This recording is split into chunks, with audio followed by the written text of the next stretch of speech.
This channel does not promote any violent, harmful, or illegal activities. All content provided by this channel is meant for an educational purpose only. Top quality और consistent performance के लिए सिर्फ silver pump नाम याद रखना। Actually কাল রাতে আমি কাজ থেকে ফেরার পথে রাত্রিবেলা আমার বাড়ি হচ্ছে বাঘাযতীনে। তো বাঘাযতীনের আগে কিছু চায়ের দোকান আছে, মানে ক্যাফে কাম টি শপ।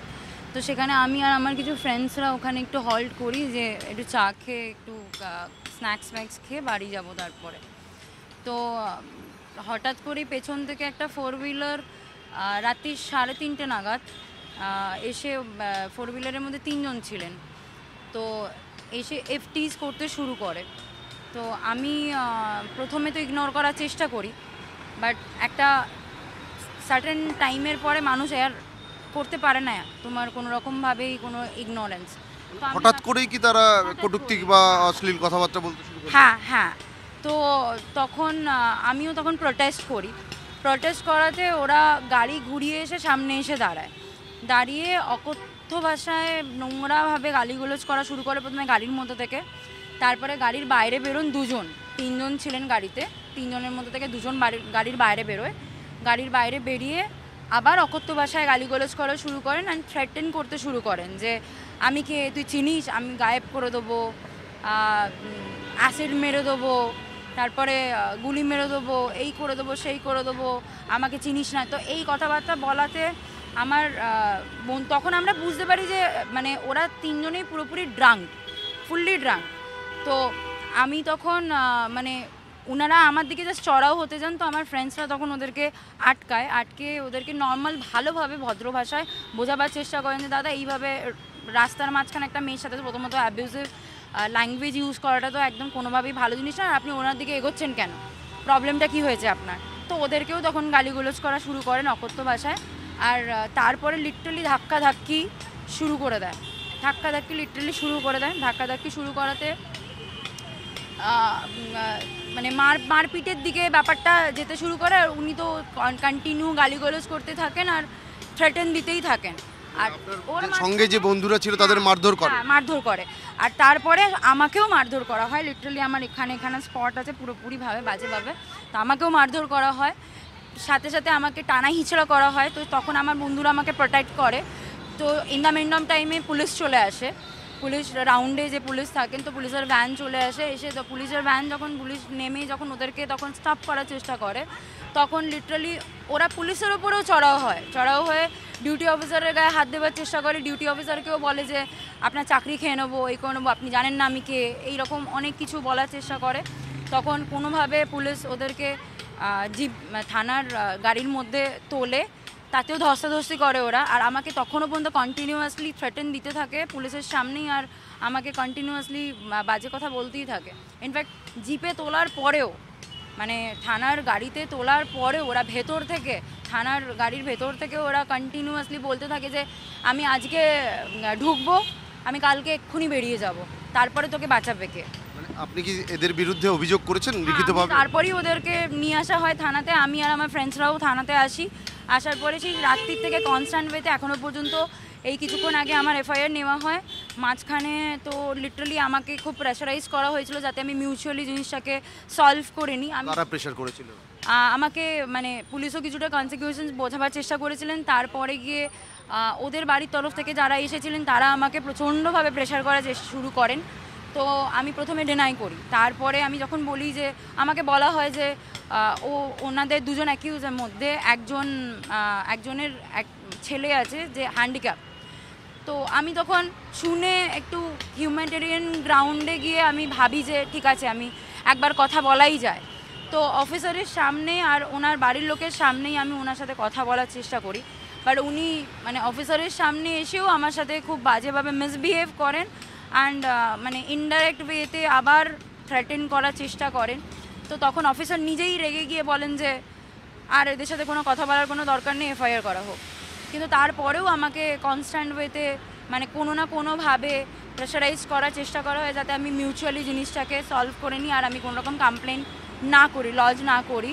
তো আমি যাতে যখন আমার মেডিকেলও আমি সাবমিট করেছি, যখন আমি কোনোভাবেই শুনি না জিনিসটা, তারপরে গিয়ে আমার কমপ্লেন নেওয়া হয় অ্যান্ড আমার এফআইআর নেওয়া হয়। কিন্তু আমার এফআইআর নেওয়াতে তখন ওরাও একটা ক্রস এফআইআর দেয় আর মিথ্যে এলিগেশন দিয়ে আমার দুটো ফ্রেন্ডকে সেখানে এখন অ্যারেস্ট করানো হয়েছে যে ওরা ওনাকে ওদেরকে মারধর করেছে, যেখানে অ্যাকচুয়ালি এরকম কোনো কিছুই হয়নি, যেখানে ওরা ওদেরকে নিজেদেরকে সেভ করছিল আর আমাকেও সেভ করছিল, সেখানে মারধরের কোনো জায়গা ছিল না। পাল্টা আপনাদের বিরুদ্ধেও লিখিত অভিযোগ দায়ের করেছেন, যে যাদের বিরুদ্ধে আপনার অভিযোগ তারা। একদম একদম।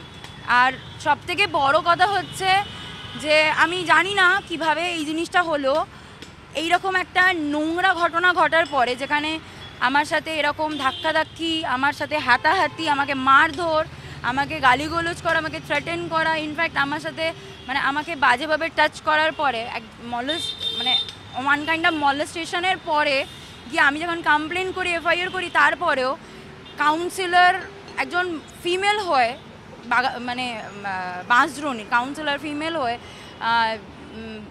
বসুন্ধরা দি, তো উনি কিভাবে ওনাদেরকে বাইরে বার করে নিয়ে বেল করিয়ে দেন আমি বুঝতে পারলাম না জিনিসটা কী করে এটা ঘটনাটা ঘটলো। আমি কিছুক্ষণ জাস্ট এই 5 মিনিট আগে আমি জানতে পারলাম যে এই জিনিসটা ঘটেছে।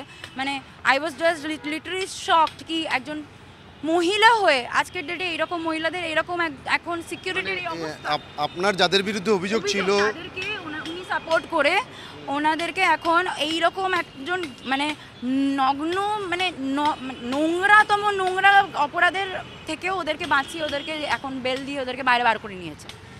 মানে এটা কি কাউন্সিলরের কথাতেই তাদেরকে ছেড়ে দিল? হ্যাঁ, ছেড়ে দেওয়া হয়েছে। মানে এটা কি আপনি নিশ্চিত হচ্ছেন কিভাবে? হ্যাঁ, আমি ভেতর থেকে খবর পেলাম এই কিছুক্ষণ আগেই যে আমার বন্ধুদেরকে আটকে রাখা হয়েছে, যেখানে আমাদের ওপরে যেখানে জিনিসটা হয়েছে সেখানে আমাদের বন্ধুদেরকে আটকে রাখা হয়েছে। আমি এখনও পর্যন্ত থানায় দাঁড়িয়ে আছি, সেখানে আমি এত বড় একটা কমপ্লেন করার পরেও কি করে একজন লেডি হয়ে উনি এরকম জিনিসটা করতে পারলেন? বাঘাযতীনের কাউন্সিলর না, উনি বাঁশদ্রোণীর, কারণ যারা অ্যাকিউজ ছিলেন ওরা বাঁশদ্রোণীর, তো বসুন্ধরা মিস বসুন্ধরা। তো আমি জানি না উনি কি করে এটা করলেন। উনি কি প্রভাব খাটিয়ে থানা থেকে অভিযুক্তদের ছাড়িয়ে নিয়ে? হ্যাঁ হ্যাঁ হ্যাঁ। মানে আমি যেটুকু শুনলাম যে উনি ওদেরকে মানে কল করে বা এরকম সামথিং ওপর থেকে করে উনি ওদেরকে ওখান থেকে বার করিয়ে নিয়ে গিয়ে বেল করিয়ে নিয়েছেন এর মধ্যে। মানে কি করে ওরা এরকম জঘন্য কাজ করেও বেল পেতে পারে এত তাড়াতাড়ি? আর যেখানে আমার ফ্রেন্ডসরা কিছু করেইনি, আমাকে উল্টে প্রোটেক্ট করছিল, সেখানে আজকে আমরা এখনও পর্যন্ত থানার মধ্যে দাঁড়িয়ে আছি, এখনও পর্যন্ত আমরা ওখানে এখনও পর্যন্ত আমরা মানে এখনও ওখানে লড়ছি। তাহলে আলটিমেটলি আমাদের মানে সেফটির কি এখানে? মানে যদি একজন লেডি হয়েই এরকম জিনিসটা করেন তাহলে আমাদের লেডিসের তো কোনো সেফটি নেই। আমরা সকাল বিকেল দুপুরাতে কোনো জায়গাতেই আমরা কোনো সময় সেফ নয়, তো এটা তো কোনো মানেই দাঁড়ায় না। মানে আমি জাস্ট এই কিছুক্ষণ আগে জানতে পেরে আই ওয়াজ লিটারালি শকড যে এই জিনিসটা হলো। আপনার কি কোথাও গিয়ে মনে হচ্ছে যাদের বিরুদ্ধে অভিযোগ করেছিলেন তারাও যেহেতু এই যে কাউন্সিলর প্রভাব খাটিয়ে তাদেরকে ছাড়িয়ে নিয়ে গেলেন, এরাও শাসক দলের সঙ্গে যুক্ত আছে বলেই তাদেরকে ছাড়ানোর জন্য এতটা? একদম একদম একদম। নইলে আজকে যদি আমরাও সেরকম কিছু খাটাতাম তাহলে হয়তো আমাদের দিক থেকেও জোরটা থাকতো, বাট আমরা যেহেতু সেরকম কিছু খাটাইনি, তারা এরকম জঘন্য কাজ করার পরও তাদেরকে কি করে ছাড়ানো যায়? এটা যদি তাদের ফ্যামিলির কারোর কিছু হতো তখন কি তারা উনি এই সেম জিনিসটাই করতেন? আমি জানি না উনি করতেন কিনা, বাট এই জিনিসটা যখন করেছেন আমার আর কিছু বলার নেই। মানে আমি স্পিচলেস, আমার কিছু বলার। আপনার কি মনে হচ্ছে এরাও শাসক দলের সঙ্গে যুক্ত, সেই কারণেই ছাড়িয়ে নিয়ে যাওয়া হলো? আমার তো তাই মনে হচ্ছে যে একসাথেই এরা যুক্ত বলে এদেরকে এরকম, নইলে কেনই বা কেউ এরকম কিছু করবেন, কিসের জন্য করবেন? আর আমার মনে হয় যে আজকে আমাদের এখানে যে পার্টি পলিটিক্স যাই হোক, যে শাসক দল আছেন তারা আমাদের প্রোটেকশনের জন্য আছেন। আমার মনে হয় না যে কারোর এরকমভাবে পক্ষপাতিত্ব করা উচিত, যেটা সঠিক তার জন্য তাদের স্ট্যান্ড নেওয়া উচিত। সেখানে আজকে আমাদের এই পশ্চিমবঙ্গে আমাদের লেডিসদের কোনোরকম কোনো সেফটি নেই। তো এই সেফটি না থাকাতে তারাই যদি যারা অপরাধ করছে তাদেরকেই সাপোর্ট করেন, তাহলে আমরা কাদের কাছে যাব? কাদের কাছে গিয়ে কমপ্লেন করবো আর কাদের কাছে গিয়ে আমরা বিচার চাইবো? আপনি তো অভিনয় জগতের সঙ্গে যুক্ত। হ্যাঁ হ্যাঁ। আপনি শিক্ষকতাও করেন? হ্যাঁ হ্যাঁ, দুটোই একসাথে। রাতের শহরে যাদবপুরে শর্ট ফিল্ম অভিনেত্রীকে উদ্দেশ্য করে কুরুচিকর মন্তব্য, অশ্রাব্য ভাষায় গালিগালাজ, এমনকি মারধর ও শ্লীলতাহানির অভিযোগ। আর লিখিতভাবে ইতিমধ্যেই শর্ট ফিল্ম অভিনেত্রী তিনি যাদবপুর থানায় অভিযোগ দায়ের করেছেন। অভিযোগের ভিত্তিতে পুলিশ তদন্ত শুরু করেছে এবং সেক্ষেত্রে অভিনেত্রীর তরফ থেকে যেটা অভিযোগ করা হচ্ছে যে তিনি কাজ থেকে কয়েকজন বন্ধুর সঙ্গে গতকাল গভীর রাতে বাড়িতে ফিরছিলেন এবং সেই সময় যাদবপুর থানা এলাকায় সুলেখা মোড় সংলগ্ন এলাকায় তারা একটি ক্যাফেতে গিয়ে চা খাচ্ছিলেন। আর সেই সময় একটি প্রাইভেট গাড়িতে করে কয়েকজন যুবক আসে, 3 জন যুবক তারা পৌঁছে তাদেরকে উদ্দেশ্য করে অর্থাৎ অভিনেত্রী এবং তার সঙ্গে থাকা বন্ধুদের উদ্দেশ্য করে কুরুচিকর মন্তব্য, অশ্রাব্য ভাষায় গালিগালাজ করে। আর প্রতিবাদ করতেই তারা মারধর করে, এমনকি নানাভাবে তাদেরকে ভয় দেখানো হয়। রাতের শহরে কর্তব্যরত যে সমস্ত পুলিশ কর্মীরা ছিলেন বা যারা অন ডিউটিতে ছিলেন তারা যখন ঘটনাস্থলে পৌঁছয় পুলিশকে উদ্দেশ্য করেও কিন্তু নানা রকম মন্তব্য করা হয় অভিযুক্তদের তরফ থেকে, এমনটাই কিন্তু অভিযোগ। এমনকি পুলিশ যখন তাদেরকে থানায় নিয়ে আসে তারপর লিখিতভাবে অভিনেত্রীর তরফ থেকে অভিযোগ জানানো হয়েছে 2 অভিযুক্তের বিরুদ্ধে।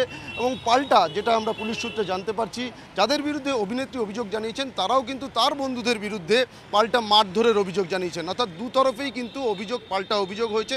গোটা ঘটনার পুলিশ তদন্ত শুরু করেছে। যে জায়গাতে ঘটনা ঘটেছে ঠিক তার আশপাশে যে সমস্ত সিসি ক্যামেরা রয়েছে সেই ফুটেজও খতিয়ে দেখা হচ্ছে। তবে স্বাভাবিকভাবেই এই ঘটনাকে কেন্দ্র করে অভিনেত্রী রাতের শহরে মহিলাদের নিরাপত্তা নিয়েও কিন্তু প্রশ্ন তুলতে শুরু করেছেন। ক্যামেরায় সুদীপ গুসাইতের সঙ্গে সুপ্রিয় গুহ, TV9 বাংলা।